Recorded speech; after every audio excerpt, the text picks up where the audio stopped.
Stop by Sherwin-Williams and get 30% off select paints and stains August 15th through the 18th. It's the perfect time to transform your space with color. Refresh your home inside and out with colors that make every space feel brand new. From cozy interiors to stunning exteriors, we've got the perfect shade for your next project. Visit your neighborhood Sherwin-Williams store or shop the sale online. Delivery available on qualifying orders. Click the banner to learn more. Retail sales only. Some exclusions apply. See store for details. In 1996, a 19-year-old freshman at Cal Poly vanished after leaving an off-campus party, never to be seen again. For decades, her disappearance was a haunting mystery with no body, no confession, and no closure. She was last spotted walking with a fellow student whose name would linger in the whispers and suspicion for years. Then, in 2022, the unthinkable happened. Despite the absence of a body, he was convicted of her murder. The verdict brought answers, but not peace. The question still hangs in the air. What really happened that night?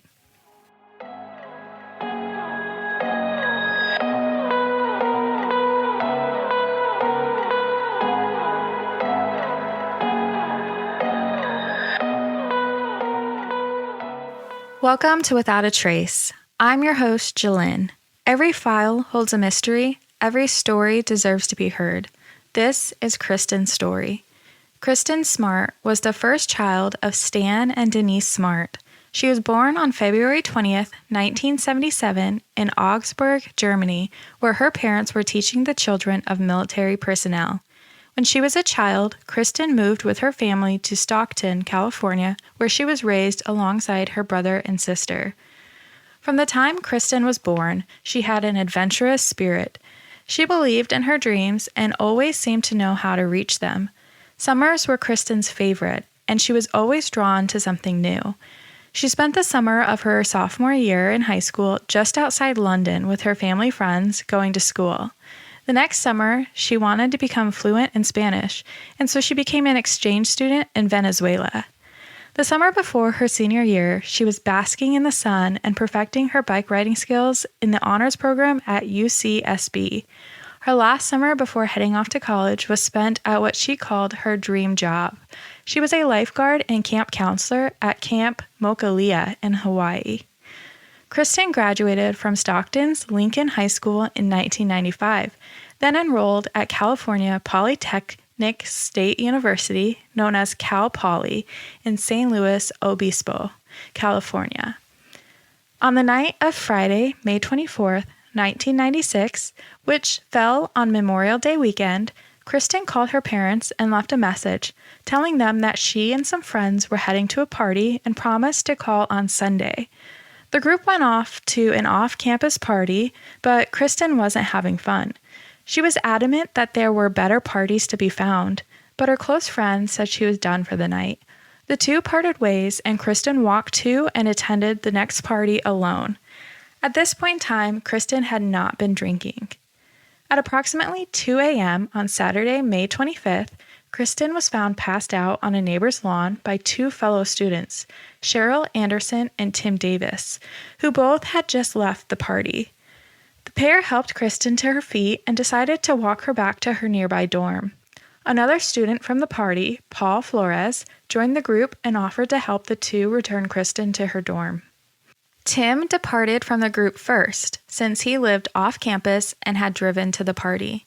Cheryl was the second to depart the group, heading to Sierra Madre Hall.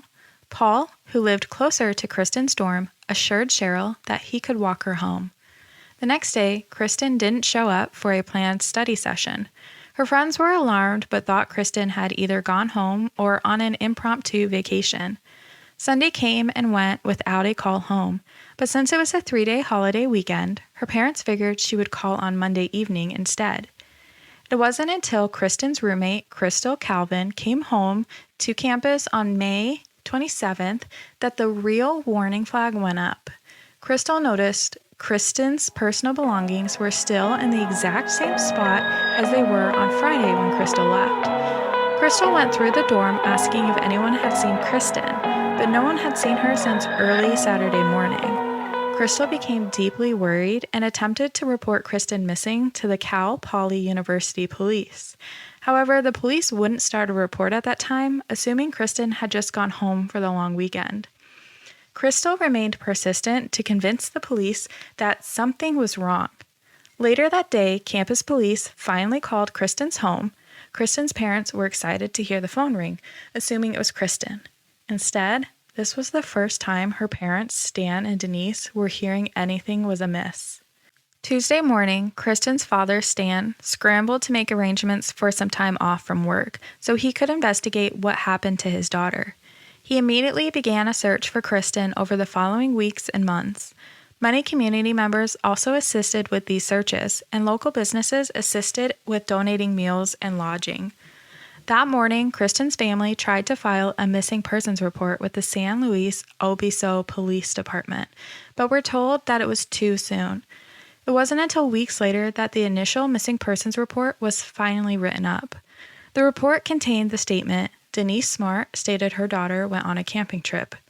This statement is an absolute lie and likely an overt attempt by authorities to minimize their responsibility and lack of action regarding their initial response. When police began investigating, various leads were pursued, and the most promising lead was Paul. Paul had a reputation amongst the girls that knew him at Cal Poly.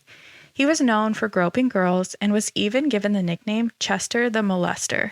In December 1995, Paul was apprehended but not arrested. He was suspected of being a peeping Tom or attempting a break-in after he was found climbing a student's balcony. Paul appeared intoxicated and police advised him to leave. Months later, in March 1996, Paul was suspected of making harassing phone calls to the same apartment he was previously seen climbing. Paul was interviewed for the first time on May 28th. He told police that he walked Kristin as far as his dorm, St. Lucia Hall, and then allowed her to walk back to her dorm, Murr Hall, by herself. In his interview, his knee was scuffed and he had a black eye, but he gave different stories as to how he had gotten them. At one point, Paul told police, "I don't know how I got the black eye, I just woke up with it." Attempting to verify Paul's account, investigators spoke with Paul's roommate, who was out of town that weekend. His roommate described Paul as weird and quirky. The roommate said that when Paul got home, he had mentioned he'd been with Kristin, who was now missing. When the roommate asked Paul if he had anything to do with her disappearance, Paul made an apparent joke, saying that the missing student was having lunch with his mother. Police dogs were brought in, and 4 different dogs reacted to Paul's room, suggesting Kristin might have been there. An extensive search was conducted, but nothing conclusive was found. While suspicion of Paul was widespread, the police didn't charge him, likely due to a lack of evidence. On July 15, 1996, police decided to search the home of Paul's father, since Paul frequently stayed with him when not at school. This was the first of 4 searches on the properties owned by Paul's parents. They found newspaper clippings about Kristin's disappearance under his bed. While these newspaper articles seemed suspicious, it wasn't enough evidence to prove wrongdoing. At one point, an earring believed to belong to Kristin was found at Paul's mother's home, but it was lost by the police before properly being tagged as evidence. Paul's mother, Susan's, home was searched, as well as the ground surrounding Paul's dorm room. Concrete was poured behind Susan's home 2 days after Kristin disappeared. The yard was never excavated because, according to the sheriff's department, the warrant was too narrowly written to allow them to dig the yard. However, retired FBI agent Jack Schaefer strongly disagreed, explaining, "The first warrant authorized a dig. I know this because I provided most of the information for the warrant." Jack was told that the officers present didn't want to pay to have concrete repaired if the search turned up nothing. For reasons unknown, police decided not to use cadaver dogs during their search. It was reported that numerous items of interest were successfully found during the search. Among the items found in the search were a date rape drug and homemade videos showing Paul in acts of sodomizing and raping young women. On November 26, 1996, the Stewart family filed a civil lawsuit against Paul for the wrongful death of their daughter. After he got an attorney, Paul refused to answer questions, citing his Fifth Amendment right. Without a body, murder weapon, or evidence, the civil case, just like the criminal case, hit a brick wall. The next year, Kristin's parents attempted a second time to file a wrongful death lawsuit against Paul. Midway through the deposition, the opposing parties took a break. Kristin's mother, Denise, was overcome with grief and found a vacant conference room in which to sob openly. After finding a place to be alone, she began to weep uncontrollably.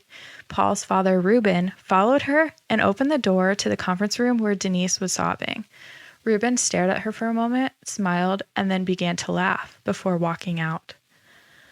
On September 6, 2016, officials from the San Luis Obispo County Sheriff's Office announced they were investigating a new lead.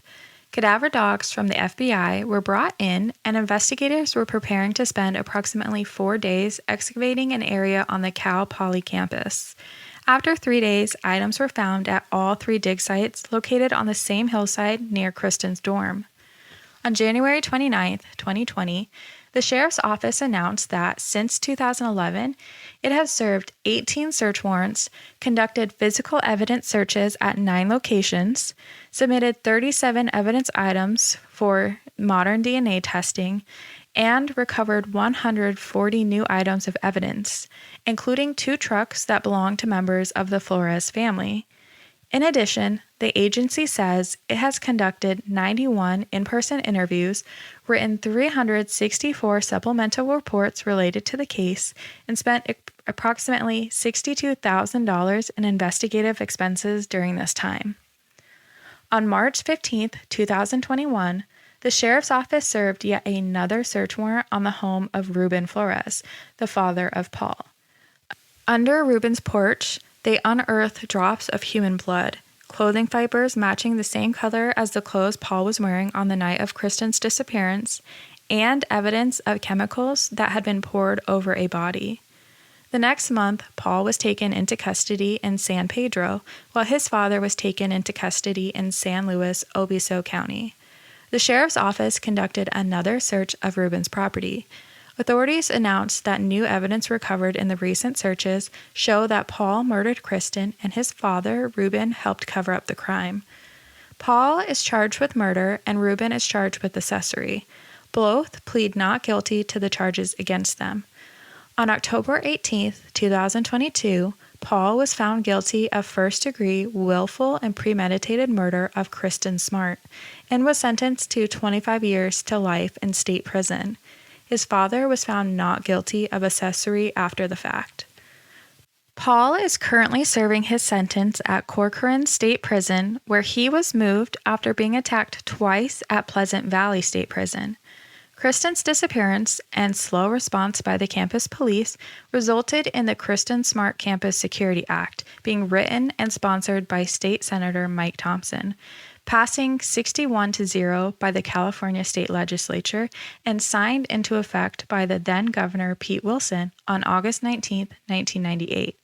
The law took effect on January 1, 1999, and requires all public colleges and publicly funded educational institutions to have their security services make agreements with local police departments about reporting cases involving or possibly involving violence against students, including students going missing. Thank you for listening to Without a Trace with your host, Jillian. I hope you enjoyed our deep dive into Kristin's disappearance. If you enjoyed today's podcast, please subscribe and follow Without a Trace on social media. Join me next week as I dive into another case.